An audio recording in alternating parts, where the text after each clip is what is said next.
Vous avez déjà vu le film La Passion du Christ? Si oui, je suis sûr que cette scène du bébé regardant Jésus était l'une des plus effrayantes pour vous, n'est-ce pas?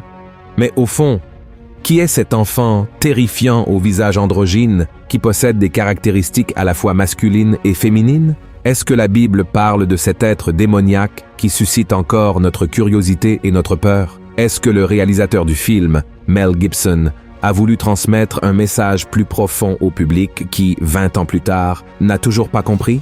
Dans la vidéo d'aujourd'hui, je vais vous présenter 3 théories sur qui pourrait être ce personnage aux caractéristiques enfantines, mais au visage effrayant, porté par Satan dans la scène de la Passion du Christ.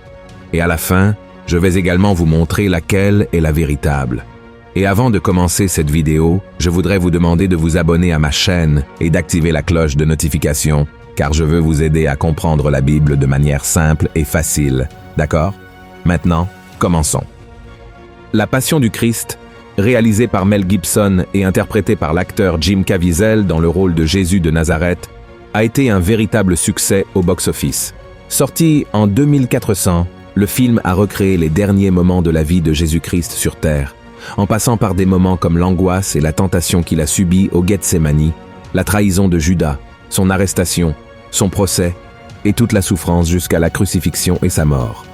À sa sortie en salle, La Passion du Christ a subi de nombreuses critiques négatives de la part des médias spécialisés en raison de ces scènes extrêmement violentes et dures, quelque chose de très différent des autres films sur la vie du Christ, où la souffrance et l'agonie pendant la Passion étaient moins présentes.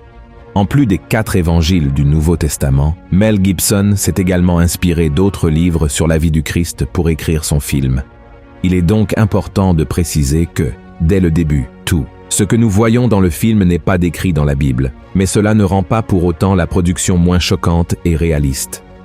Un exemple est la scène initiale du film, où Jésus prie au Gethsémani et Satan apparaît pour essayer de le distraire. Peu après, le Christ apparaît en train d'écraser la tête d'un serpent avec son talon, faisant référence au texte biblique de la Genèse, chapitre 3, verset 15, où Dieu dit au diable que la descendance de la femme lui écrasera la tête, faisant ainsi la première prophétie biblique sur la venue de Jésus sur terre.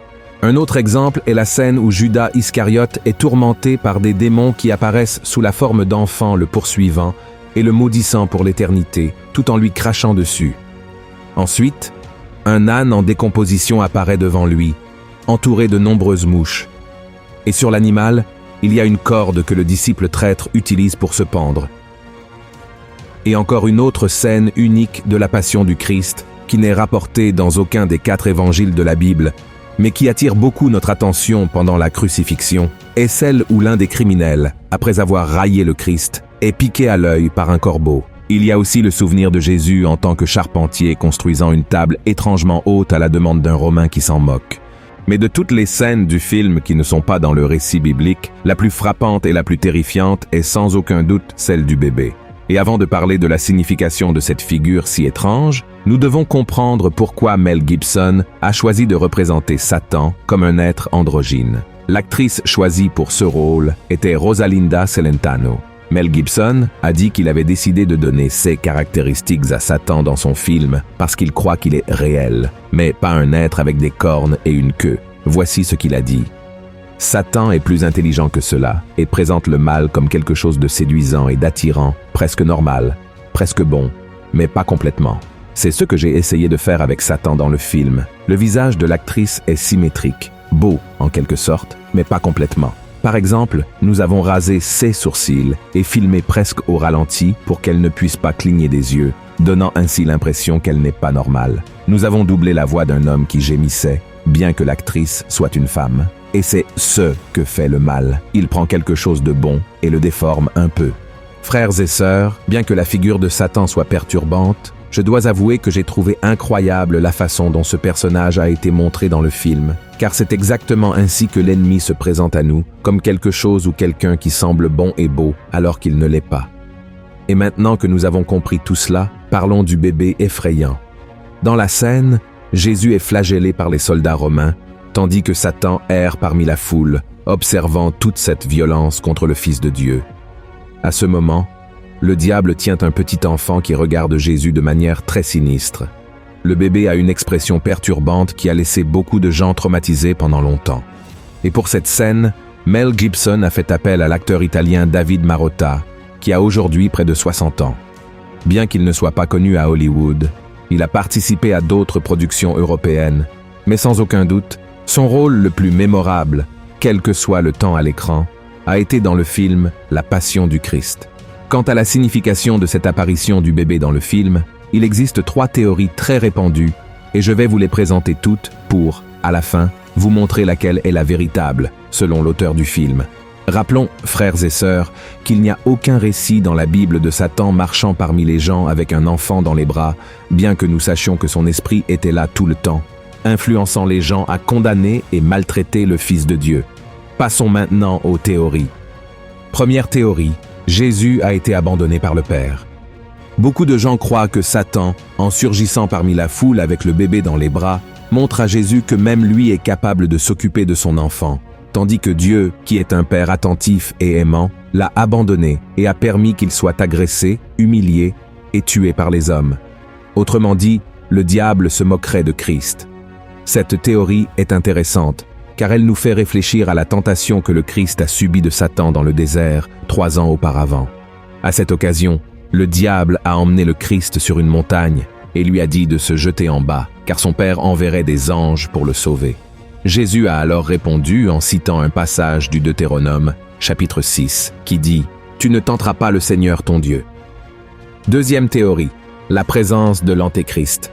Une autre hypothèse sur la scène terrifiante du film La Passion du Christ est que la femme représente la mort elle-même, tandis que le bébé est l'Antéchrist, riant de la défaite de Jésus. La moquerie est parce qu'ils pensent qu'avec la crucifixion, Jésus sera vaincu et qu'ils régneront sur le monde pour toujours. Cette idée est également très intéressante, car elle fait un lien avec le petit Jésus dans les bras de sa mère Marie, tandis que le bébé effrayant représenterait l'Antéchrist, imitant l'histoire divine et se faisant passer pour le sauveur de l'humanité. Comme nous le savons, il viendra dans le monde et se fera passer pour cet être qui promettra paix et sécurité en échange de l'adoration de son nom. De plus, cette théorie suggère que, bien que l'Antéchrist ne se soit pas encore révélé au monde, son esprit est déjà sur terre, et il erre dans le monde, non seulement observant tout ce qui se passe ici, mais aussi agissant dans la vie des gens et influençant les décisions des dirigeants qui, à l'avenir, permettront son accession au pouvoir mondial. Troisième théorie. Satan déforme la création de Dieu. La dernière théorie concernant la scène où Satan porte un bébé démoniaque pendant la flagellation de Christ est très différente des 2 premières. Elle est liée au choix de Mel Gibson concernant les caractéristiques physiques de Satan. Vous vous souvenez qu'il a dit avoir choisi une actrice parce qu'elle avait un profil symétrique et beau et en même temps lui a rasé les sourcils pour donner l'impression qu'elle est presque angélique, mais qu'il y avait quelque chose de bizarre. Il a fait la même chose avec le bébé. Voici ce qu'il a dit à ce sujet. Encore une fois, cette scène montre le mal déformant ce qui est bon. Qu'y a-t-il de plus tendre et beau qu'une mère et un enfant? Alors, Satan prend quelque chose de beau et le déforme. Au lieu d'une mère et d'un enfant normaux, nous avons une figure androgyne tenant un bébé de 40 ans avec des poils dans le dos. C'est rare, frappant, c'est trop. Tout comme lorsque les soldats romains retournent Jésus pour fouetter sa poitrine. C'est frappant, c'est trop. En d'autres termes, frères et sœurs, voici le véritable message derrière la scène du bébé effrayant du film La Passion du Christ. Mel Gibson a mis cet enfant dans la scène pour représenter comment quelque chose de bon et pur peut être tordu et perverti par le mal. Et c'est exactement ce que l'ennemi fait souvent avec nos vies, n'est-ce pas? Il prend nos talents, dons et désirs que Dieu met dans notre cœur et les transforme en mal, juste pour nous humilier et nous éloigner de la présence de Jésus. C'est pourquoi, mes frères et sœurs, il est très important que nous restions vigilants en tout temps, car comme le Christ lui-même l'a dit, Satan est comme un lion rugissant cherchant qui il peut dévorer. Mais il n'y a rien à craindre, car, contrairement à ce que le diable veut nous faire croire, Dieu n'est pas un père qui abandonne ses enfants, et il prendra toujours soin de nous en tout temps, même dans les moments les plus difficiles. Et si nous avons lui, nous avons tout ce dont nous avons besoin. Amen. Si vous avez aimé ce message, partagez-le avec vos amis et votre famille, et abonnez-vous à ma chaîne. Je vous attends dans la prochaine vidéo. Que Dieu vous bénisse puissamment.